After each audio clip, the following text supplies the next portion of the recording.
It is exactly 2 o'clock on a Sunday. It's the 16th of August, and welcome to Crown Tanzania. I go by the name of Lauren Sam, and I am not riding alone. I am with Precious. Good afternoon. Hi Lonely, how are you? I'm good. I am good. Yeah. I am good. How's your week? Hectic. Okay. But I'm glad I'm here. I know you're gonna make my day awesome. So yeah. Are you ready for this? I guess it's now or never. I mean, we're here. We might as well just dive into it. Yes. I mean, there's a lot of what we're talking about today is happening All over right now. like right now, yeah. So we might as well just dive into it, whether we like it or not, whether we're comfortable or not. It's an issue that needs to be addressed at the end of the day. True. Yeah. True. So today we are going to be talking about a very sensitive topic. A lot of people are skeptical about talking about it. Some are scared, some are at a point where they're tired, they want to talk about it, and they want a solution. And we're just talking about different kinds of abuse, from physical, emotional, financial, psychological, verbal, like all kinds of abuse within a relationship. Yes.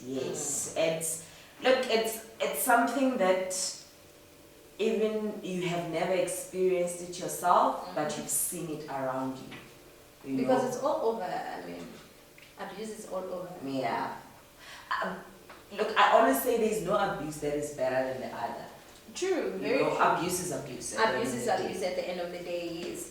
So, as you say, it is a very sensitive topic because it's like it hits home. It's very close by. It's either you've been through it, you've seen someone go through it, but I don't know. It's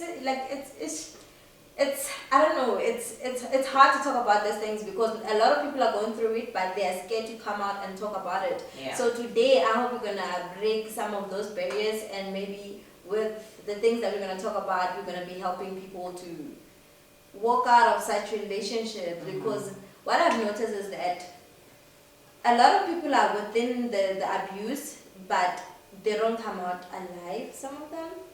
So I hope that today someone out there is listening. It's going to hear the testimonies that we're going to be talking about, and it's going to gather enough strength and courage to leave such relationships, because once this abuse is not healthy, abuse in a relationship is never healthy. True, and it's very rare that once there's abuse, you'll ever go back to a place where you're not abusing each other. Not everybody comes back from that. True. And the statistics are showing. They're out there. They're showing it's bad.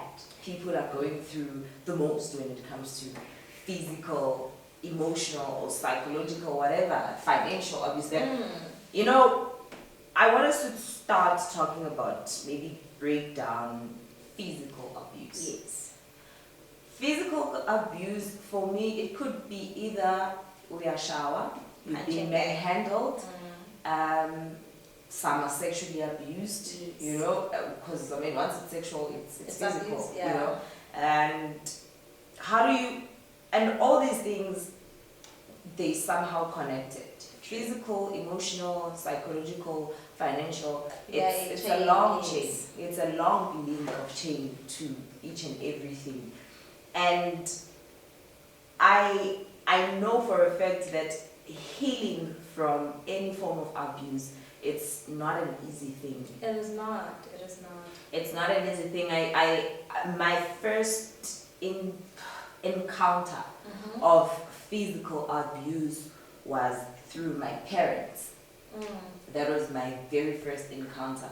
And now you look back years later when you're an adult, and you realize that you have emotional scars from long back, things that really had nothing to do with you, but you were a child and you were exposed to them. I remember, I think it had been happening for a while, but it would happen when a obviously I'm not around or not seeing when I'm sleeping. And this one time where I witnessed it, I was young, but I remember it so vividly. You know, when your father walks into a house and tells you to go and sit outside. Jeez. Okay. Few minutes later, not even few seconds later, the door is banged behind you, and all you can hear is that someone is being beaten hard. And who is that someone? Your own Obviously, father. my mom. Yes, your own father beating up your own mom. Yeah. That's trauma. It was. And obviously I didn't realize, growing up I knew that happened, and for the longest time I thought that was the only reason why they broke up. They're no longer together. But when I sat down with my mother at some point and she just explained to me, you know, when you're in high school, obviously the parents are worried to on your jawline and stuff. So they want to sit down with you and explain and talk to to you. you. Yes. Don't, because for me I felt like it was more of a warning, more than anything. She's like, if something like this happens, don't stand for it, stand up for yourself. She was looking out for you so that you don't go through the same things that she went through. My question is, I get that, but did she go about it the right way now? Because teaching me about a certain thing and actually warning me about a certain thing are two different things. Which one is better, teaching than warning? Which one will equip me better, learning or teaching? I mean, being taught or being warned? Yeah, I hear you. The thing is, one way or the other, we've all been there. As you say, your first encounter was with your parents. Same here, my first encounter. When I was talking to a friend and they say, how can you remember such things? And I was like, my first encounter with abuse, I was 2 years old. And yet I remember it as if it was yesterday. I remember before my mom and dad got divorced, there was a lot of abuse in the relationship. As last I explained that my dad was a polygamist man. So there was a time where he came back home drunk and he didn't care if we were there to witness it or not. He just started verbally abusing my mom, and then it led to physical abuse. And then that was my first encounter with that. And then as I grow up, I got to experience it myself. As I've said before, I was in a relationship for like a very long time with this person, and then at first, actually let me start here. Abuse, you witness abuse at first when you first meet a person, but we hardly recognize it. Like you don't see it. It can be your emotional abuse, your physical abuse, your verbal abuse. It's there. The person will show you at first, but because you're in love, you turn you're blind to see it. Yeah, you turn a blind eye to red flags. Yes. So with my partner at the time, he would emotionally abuse me and verbally so, but I wouldn't see it in that eye. People will judge me for saying this, but it's the truth. I used to say my partner at that time was romantically abusive. Now that I'm saying this, guys, okay, as you talk, you get to understand what I'm talking about. And there was a stage in my life where I was really physically abused. It got so bad. I don't even remember how many times I slept in the hospital because of physical abuse in my relationship. So, what I mean by he was romantically abusive, he was that guy who he will beat you up. And you know what's funny about this? He'll beat up this part downwards. Because he doesn't want people to notice that. Because he's that guy who the community looks up to. He's well known, but he doesn't want people to, he doesn't present this abusive side on the community. So he will beat me down. So I'll end up being in hospital. This is that time he beat me up so bad, I ended up in hospital. And then his apology, the reason why I say he's romantically abusive. And that's another reason why I think people stick into relationship, because they think that they're persons at the time, they're very romantic, or maybe they have other excuses. So this happened, and Later on, like few weeks down the line, his apology was buying me a car. Buying me a car. That was his apology. That is usually the case with abusive people and the abusive people with an abusive nature. They think that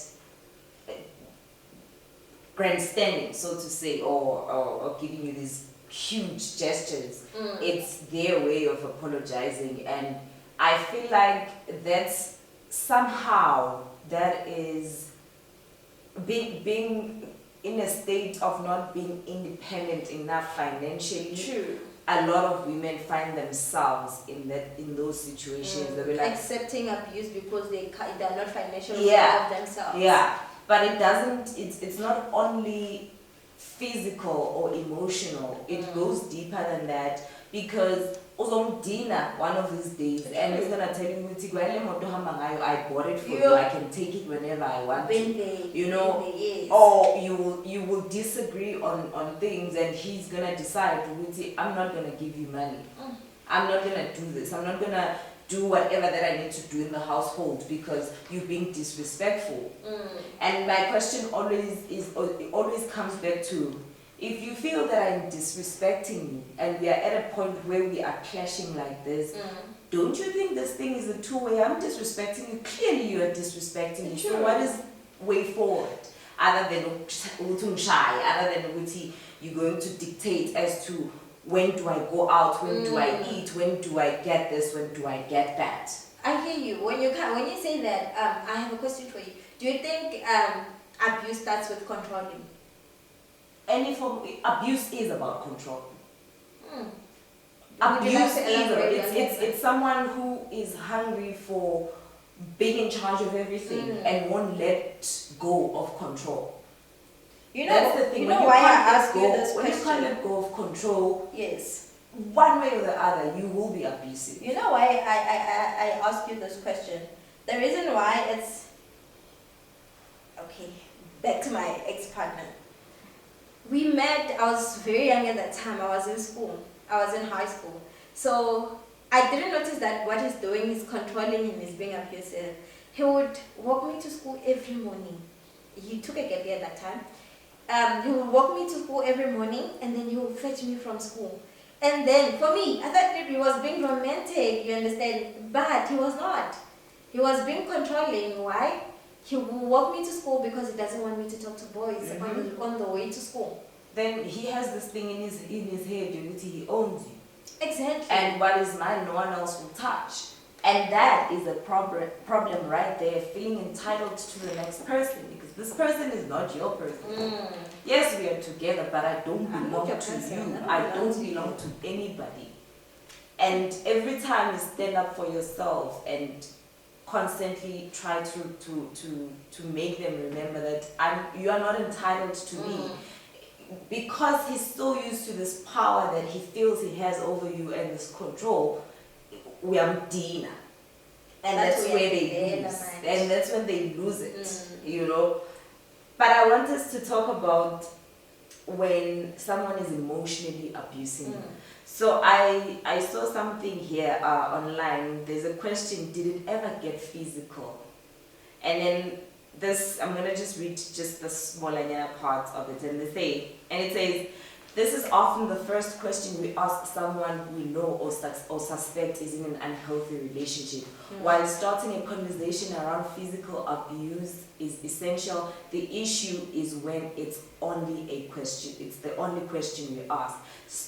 Stopping short of inquiring about other forms of abuse implies that physical violence is the defining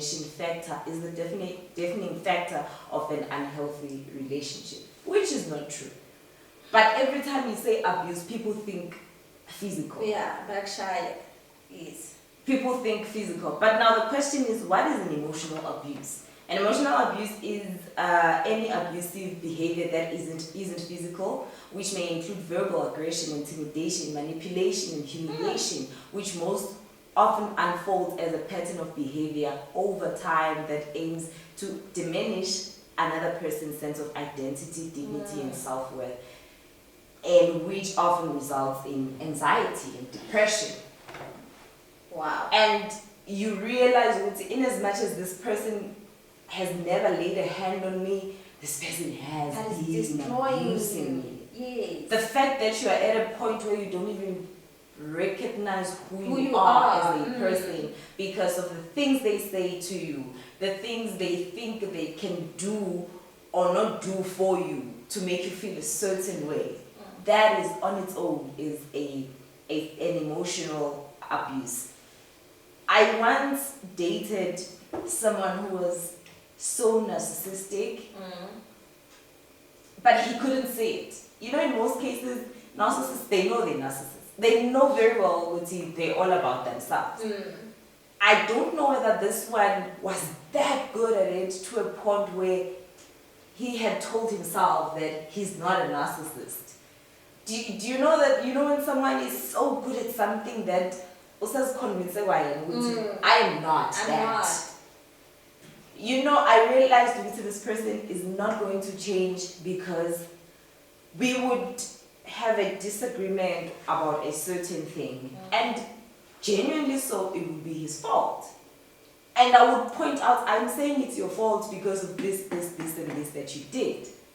No, by the time this whole conversation ends, it was my fault. I'm the reason why They tell you to did believe that you are the problem in the situation. You caused this to happen. So at the end of the day, they make you feel like you are worthless. And it's funny, people who are mostly abused, they tend to say sorry. They're the first ones to say sorry. Even when it's not them. True. Like The victims are the ones who say sorry. Like, because I don't want to be beaten today. Let me apologize.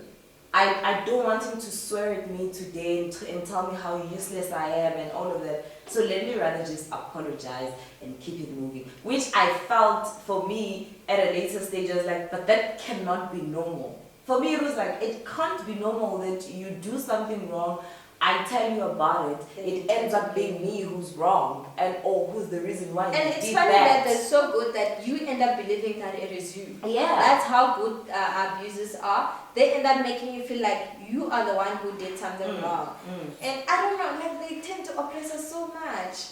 You know, but let's not shy away from the fact that, because I understand we're talking about abuse in relationships. Relationships could be man to woman, woman to woman, man to man. You know, there are women who are in relationships with other women who are very abusive to them. Yeah.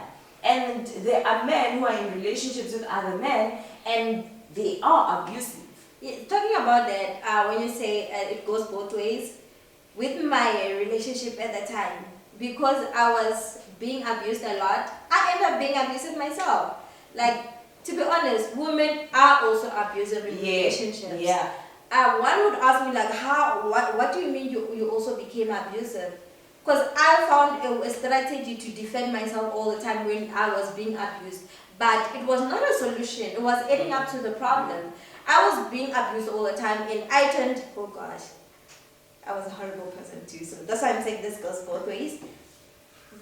My defense mechanism, it was using a knife against him.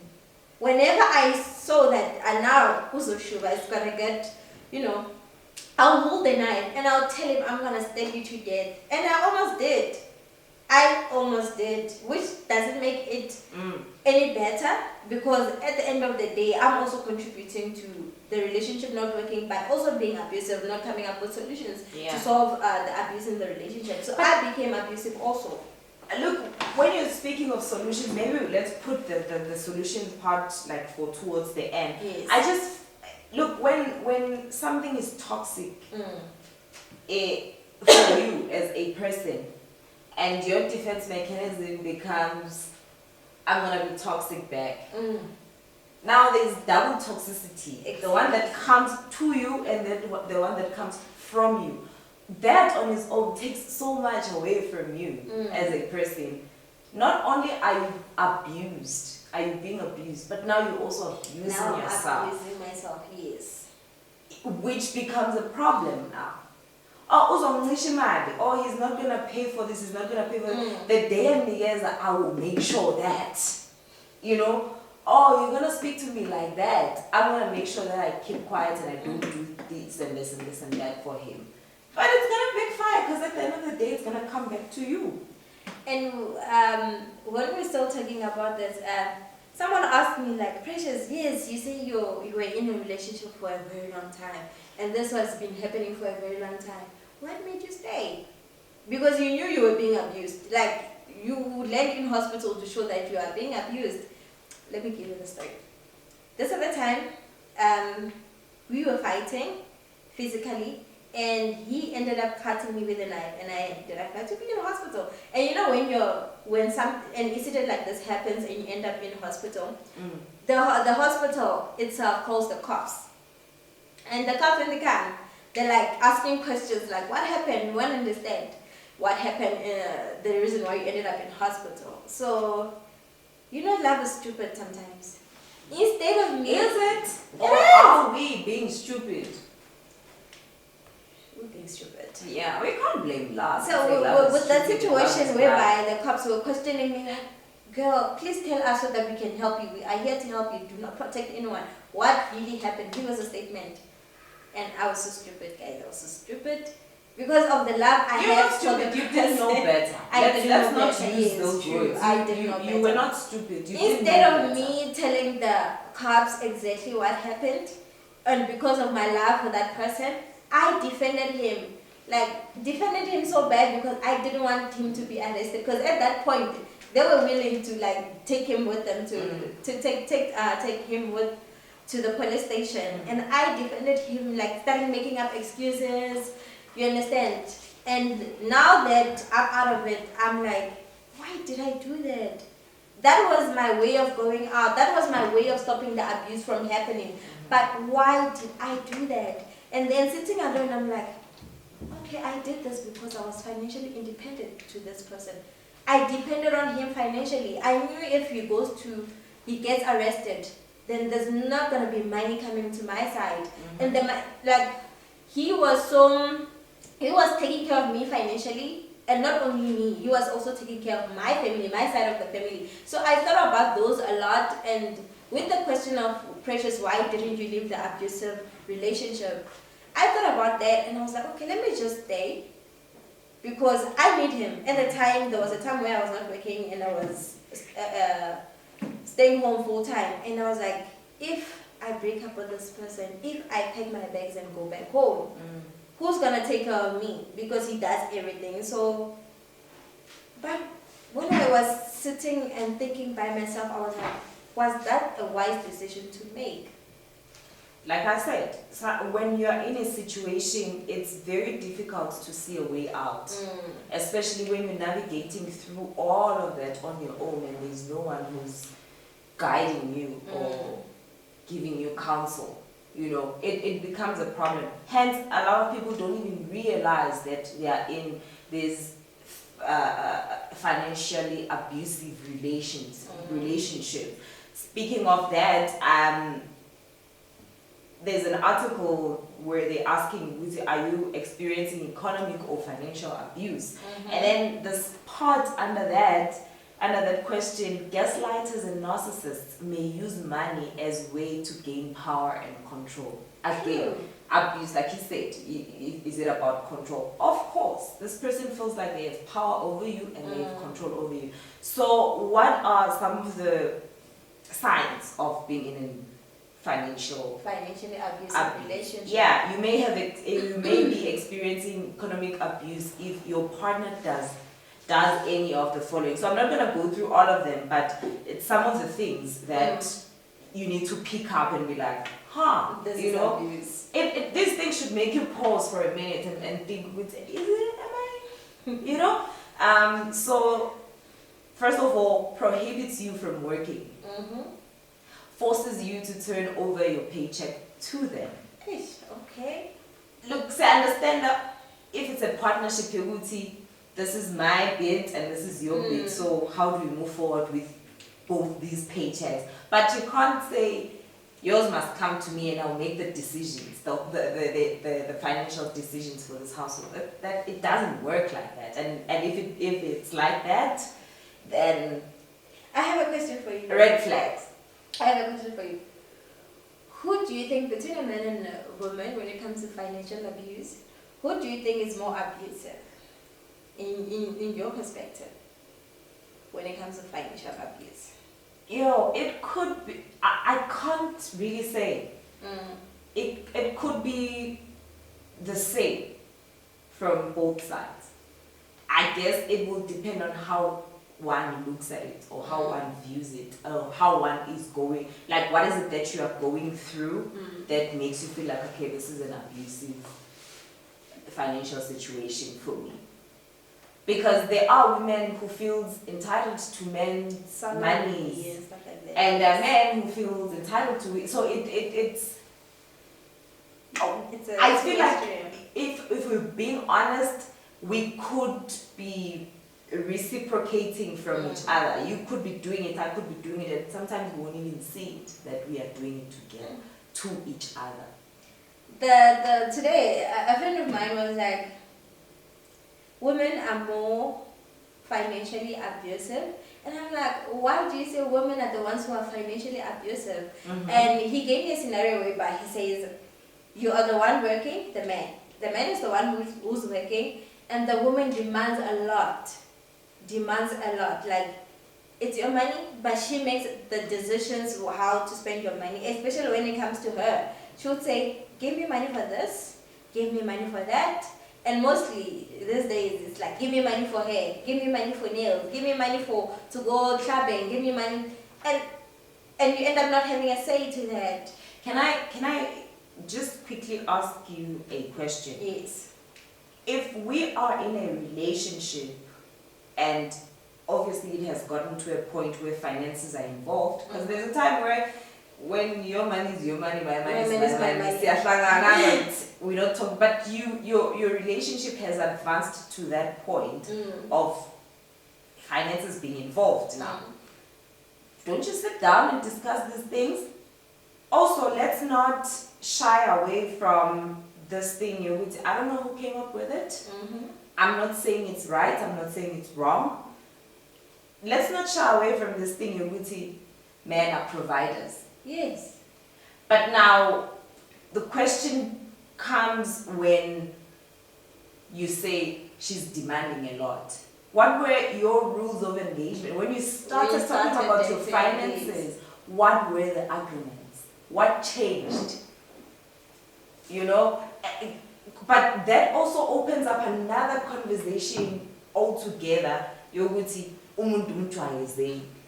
And I'm like, I get it. A certain lifestyle.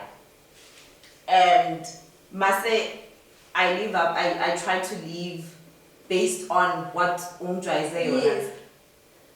I mean, this person has every right to change his mind and say, yeah, well, it was easier for me to maintain that kind of lifestyle for you. It's not now. So can we adjust? Why does it become a tug of war now that Uti, he can't give me 10 grand anymore? Utu says Unigeza 5. He could afford to give me 10 grand then, but now he can't. They say, you find the two couples are working, both of them are working, but the lady doesn't contribute. She always wants money from the other guy. That's the kind of relationship that you guys have built for yourselves.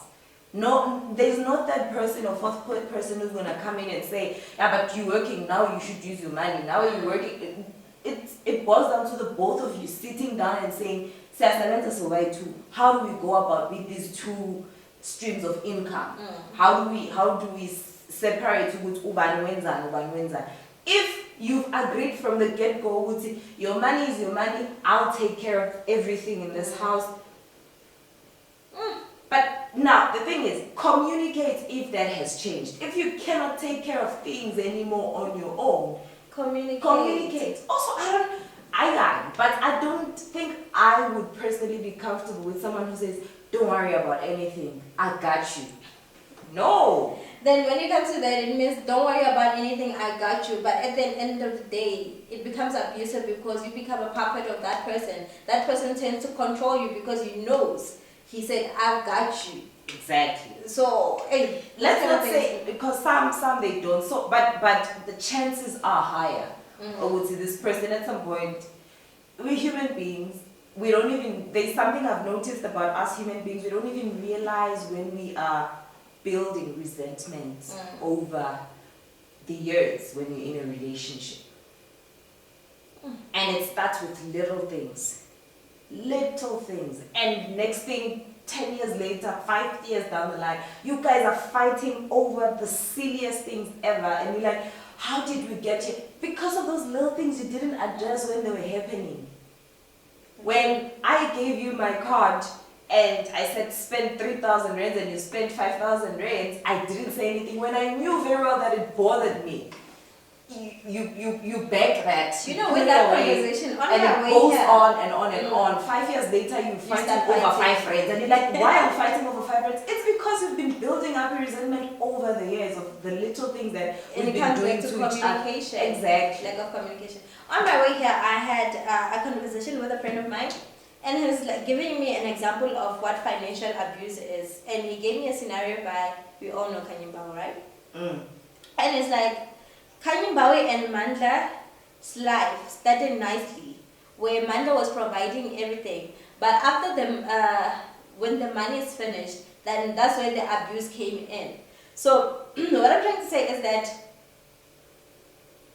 how can I put this? You provide for me. And now that I'm used to the lifestyle that you are providing, and then the time where you cannot provide, then you start abusing me because of the pressure. What do you call that? Before I even answer that, because I don't even know how to answer that question.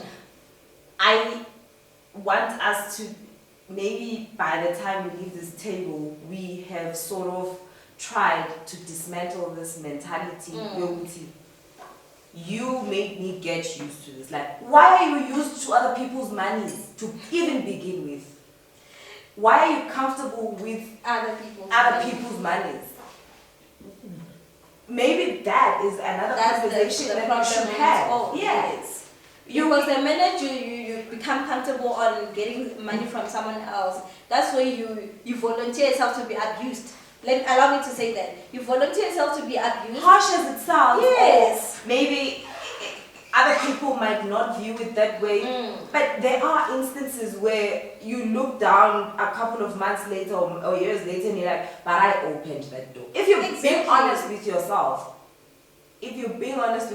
you can get to a point where you're like, okay, I get that the situation right now is detrimental and this person has done this, and this to me. But what was my contribution? Exactly. So I'm not saying sometimes we should sit down and justify abuse. We're not justifying it, but we're looking at another way that sometimes we contribute abuse to ourselves because we get to be comfortable with other people's money instead of going out there hustling for our own money so that we can be financially well off, where we don't have to depend on other people. Because depending on other people, you end up becoming a puppet of that person.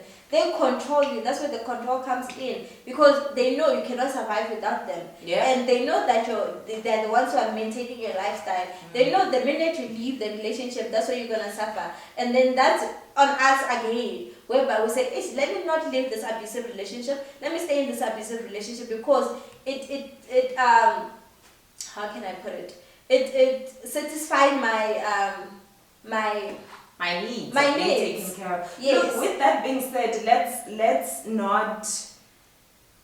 We're not trying to sound like we are justifying these horrible actions that these people have towards other people. Because we can't just say men to women only. Yes. Like other human beings have to other human beings.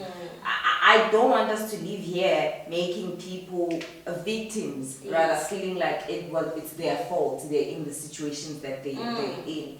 Maybe that's the case. Maybe that's not the case. Verbal abuse. Have you ever, in the past relationships that you have been, have you ever experienced verbal abuse? Oh. No, I've never had someone who would call me names. I would be lying. But I guess for me it was just being with someone who would manipulate your emotions, your state of being, and if you get to a point where you're like, did I really? Did I really just what happened? Did I make it out up in my head? Like, was that not the case? You end up doubting yourself. But I've never been with anybody who calls me names. There's Ever. situations where you see like, okay, fine, he doesn't lay hands on you, but every time you have a conversation, it ends up in verbal abuse, whereby someone's gonna start calling you names, telling you things you don't wanna hear.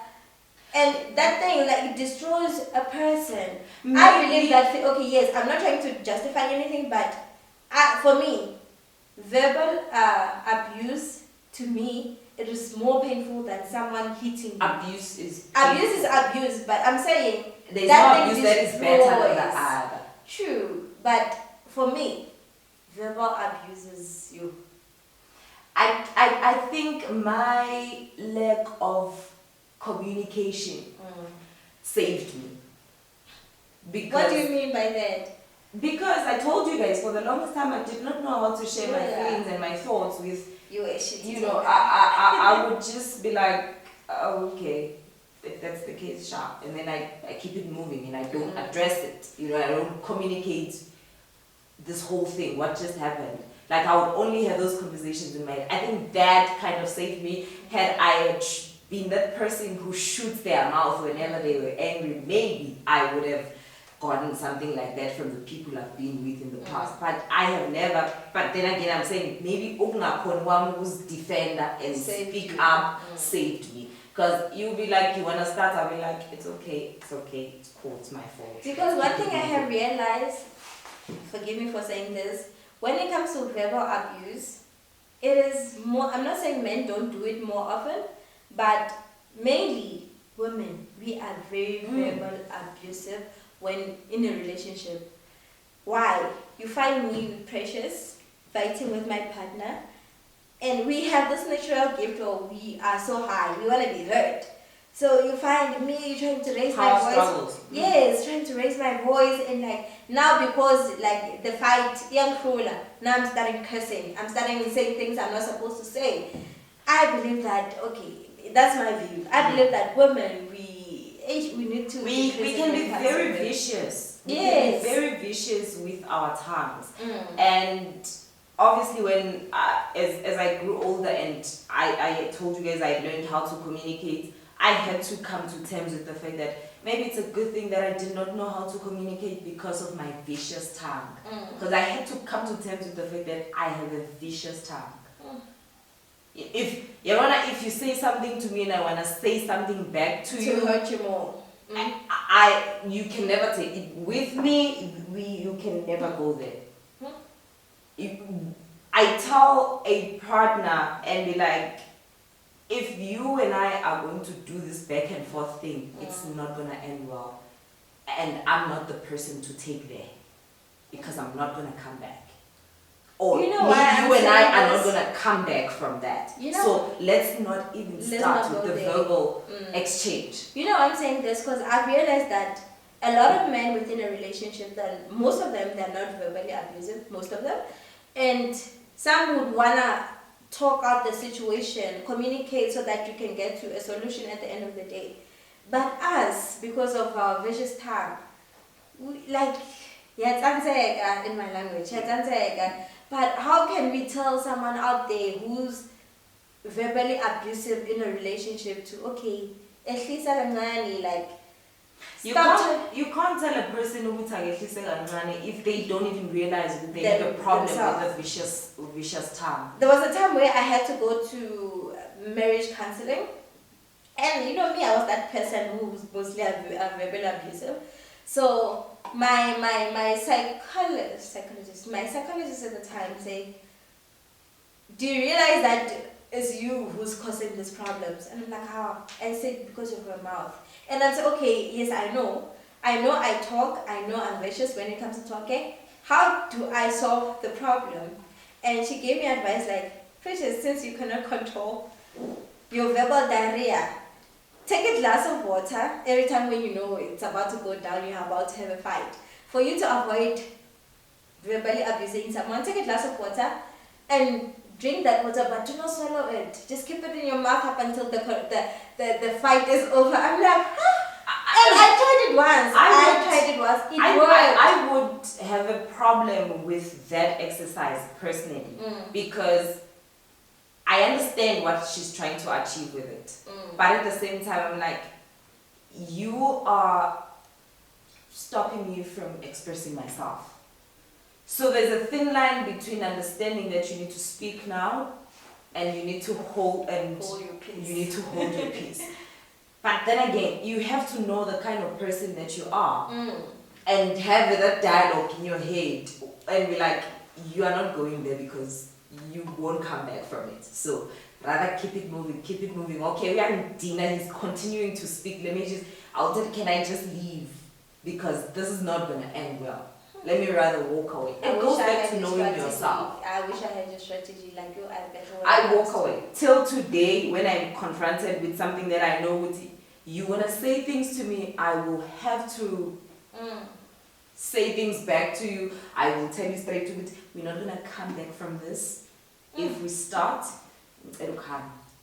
We will come back and discuss this thing when we are both calm. Because right now, it's not gonna end well. I'm not the person It will to end in take tears. that. You know this phrase these days. It will end in tears. So It's talking okay. about that, talking about I want us to get to comments. Yes. Because I mean this is not only about just us. So Anonymous wrote like a very long passage, but we will read it. She's I don't know whether it's a he or a she, but Anonymous said the first time it's a she. The first time he beat me up when I overheard his phone call with another woman. My crime was that I asked about the call. I don't know how I got to the floor, but next thing I was being choked to a point of no breath. I wanted to end things right there, but I did not. Like many other victims, I thought it was just day, but it escalated. It escalated to being done in front of our colleagues and friends at events, but I still stayed and even started learning to fight back. I developed resentment towards him. He just annoyed me and hated him. The day I decided to leave him was after another fight. He had taken my car and phone after beating me up. I walked in the rain looking for police station so I can get my things back. He thought I was just angry and I would forgive him as usual. He had gotten me into a lot of debt and believed I couldn't survive alone without his financial assistance. But I told myself I would rather starve than to endure more of that nonsense. And yes, I starved, and at some point I wanted to return the car, but my mom stood firm and said, I'll help you. But because of my relationship with my mom, and I didn't want her help. I went into depression, but I told myself I will not go back to that manipulative person. I soldiered on with so much hurt and bitterness, but I'm doing great now. Managed to move on and got married. Wow. Happy ending. Oh, and I have stories, Nami, for days where my friends would sit down and she would tell me this is how it started, and I'm like, friend, 5 years later you were still there. And she was like, friend, like it for me it was the way of life. Like, we're gonna fight, 2 days later we'll make up, we're fine for a week, and it becomes a norm. 5 years down the line, you're like, okay, do you realize, Uguti, in a space of 7 days, for 4 days you're not talking to this person. You only speak to this person for 3 days, and in these 3 days you start fighting, and then for 4 days you're not talking. 5 years in, you're like, I've been living like this. I've been living like this for real. But how do you get out of it? The good thing that I love about for Ananza Day is that she managed to go out of the relationship, and she told herself that no matter what, yes, I'm gonna struggle, but I am not going back. With that, a lot of us are struggling with it. You would go through abuse, and yet you would pick. Yes, we do pick. I remember there was a time where I said, I'm done. I am done. I am leaving this relationship. It's not worth it. I need to survive for me. And then 2 weeks down the line, I'm back. I'm in the house again. Like, What made you go back? Was To be honest, I loved my abuser. I loved him so much that I would forgive him time and time again.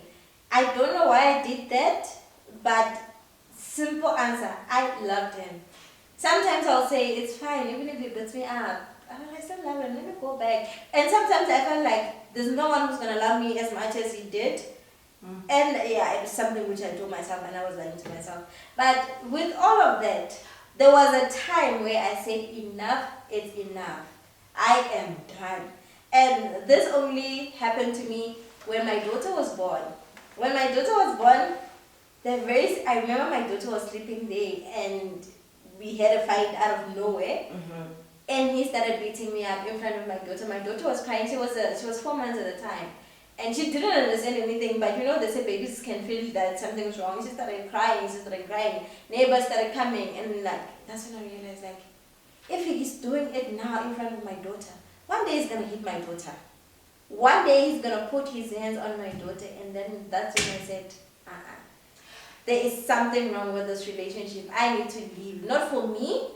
By this time, I was not only leaving for me, I was leaving for the sake of my daughter's safety.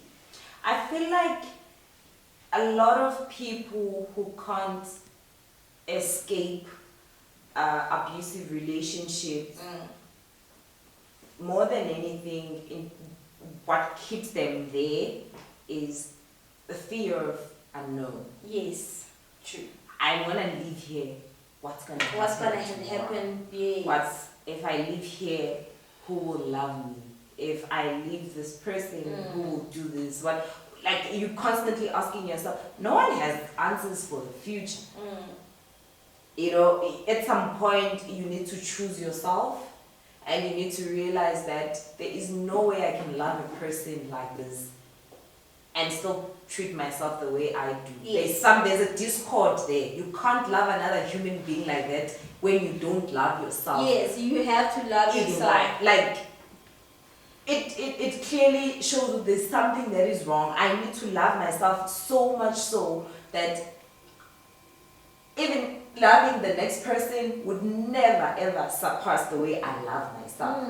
And I understand that not everybody has gotten to that point where they like, I will soldier on, like Anonymous said, and said, it's fine, I would rather starve, but I will prevail at some point. You know, not everybody can do that. True, because a lot of people are still in bad toxic relationships because they don't have the strength, because they are scared. They are like the fear of what's going to happen to me tomorrow. Fear of their lives as well, because this person is going to find me and kill me. You know? And some are scared because they've been threatened. If you leave me, I'm going to kill you. If I can't have you, no one else will. Like, people are scared out there, they are sticking around those toxic relationships because they are scared. And most of us will ask ourselves, Mara, she wants to die, she wants to leave the relationship. And it's easier for us to have so many opinions when we are outside of the situation. It's easier for us to judge from the outside, not realizing with the person who's inside is trash and they need our help. And then there's this one where you wanna offer your assistance, you wanna help that person leave, and yet they say no.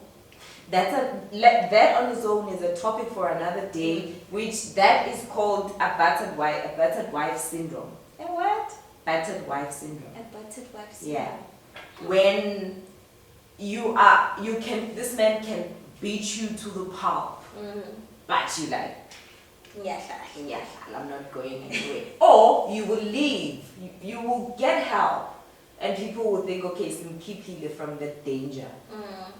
A few months down the line, you are back, and this person takes priority over the people who tried to help you. It's a psychological thing on its own that needs to be dealt with. I may not know all the facts about this whole babes and Mampintsha situation, but that is exactly what is happening. Yes. You know, having to go back to your abuser over and over again. But you can't sit here and judge. How do we help? How does this whole thing abuse iphela kanjani? And there's another thing, like whereby, because I remember at some point with me, I left. There was a time when I said I'm done, and then like family. When someone, it's a good example to the community. Like he's perfect in the outside community, like outside his house, but in the house is a monster. So that was my situation, and at a point I left, but my family said, "Hi man, let's sit down and talk about this," and then they take me back, and I'm like, "You don't know what I'm going through, and you want me to go back to that monster," and they were like, "But he's not a monster, he's a good person." There's people who protect the abuser within the community and like saying, "Hey man, that guy is a good person. I don't believe this is happening." But that's because that's how they portray themselves to other people. They are a monster to you, but Mabapumela ngaphandle, they are an outstanding citizens, and and this is what I always say. There's a difference. That's another thing that we should get to a point of understanding as women. A person can be a shitty boyfriend to you, or a shitty husband, but be such an amazing father to your kids, and you can't even explain to your kids what is really going on, and that on its own is a challenge. That on its own is a challenge. Having to see this man he's capable of giving such love, but he can't even give me an ounce of what he gives. That on its own, Jay, is a problem, because there are people like that. People also, it's the mentality of abusers. They will be a monster to you, but because they don't want this power to be taken away. Because if a lot of people knows this person, I'm sorry, obviously there'll be means made. It's either by Mbopisa or whatever. But because of Afuni, that power being taken away from him, that control being taken away from him, so he's gonna be a good person apparently. With that and looking at time, Londi, so yes, we have spoken about abuse, but how do we advise people out there to help them find ways to leave that certain relationship? What would your advice be? You are not on your own. That's the first thing you should realize. Aware, there are people apparently of your situation who are willing to help. There's nothing wrong with reaching out and say, "I tried. What do I do?" There's nothing wrong with asking for help. There's nothing wrong with accepting help. Other people, they find when you try to help them, you're being intrusive, and all of that. But sometimes you just need to take a step back and be like, "It's fine, let me accept this help. I will see whether young Caesar or I if it doesn't work for me, I'll leave it. But if it works for me, I've got nothing to lose, so let me rather try. It's okay, there's nothing wrong. Speak up. Find at least one or two people that you can confide to, that you can spill your guts, to. You cannot be on your own. Because there's a lot of people going through the same situation as you. Speak to some people who are going through it. Maybe they will help you with solutions to that. So yeah, there are groups, obviously, and organizations around the country, and I mean you can go online and find. I saw this the website here, GBV. It's up. It's running. I'm hoping. I haven't really checked it out, but I'm hoping it some change sizoyibona, that will come with the website being official now and up and running. It's gbv.gov.co.za. Say that again so people who are listening. gbv.gov.co.za.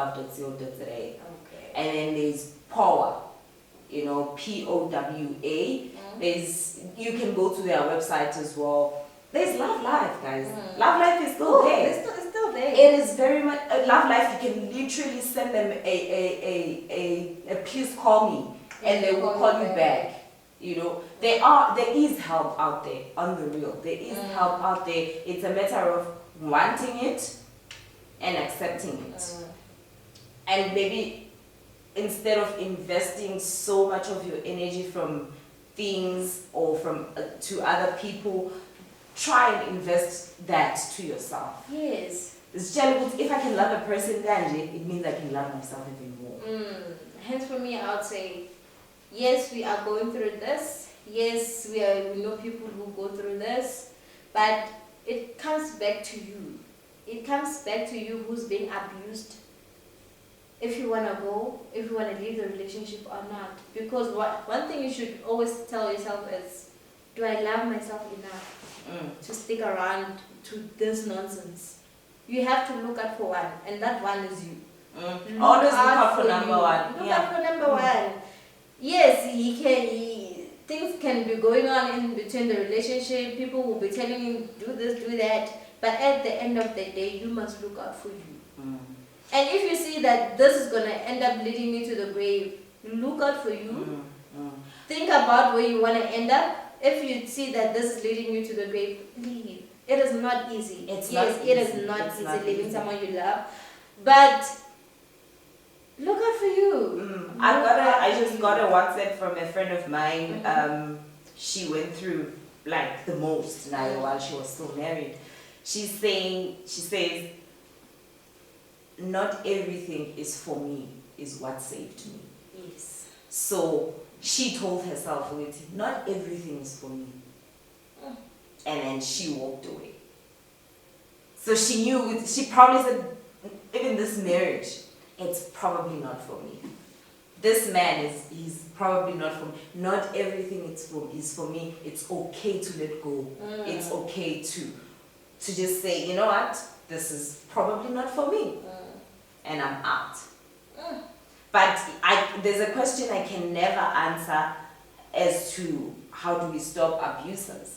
I can't answer that, because it's like I said last week, it's like asking a victim, Uti, how do I stop the person of shy? Like, I'm the victim, you're asking me for solutions for the things that you're doing. When are you doing yourself? And you're asking me for solutions. You know?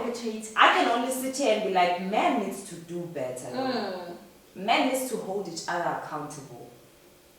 Man, it needs to get to a point where you ostracize each other if that person cannot be helped, or ayes or manimkuzu. You don't hit women, you don't do this, you don't do that. It needs to come to a point where you're not gonna be our friend.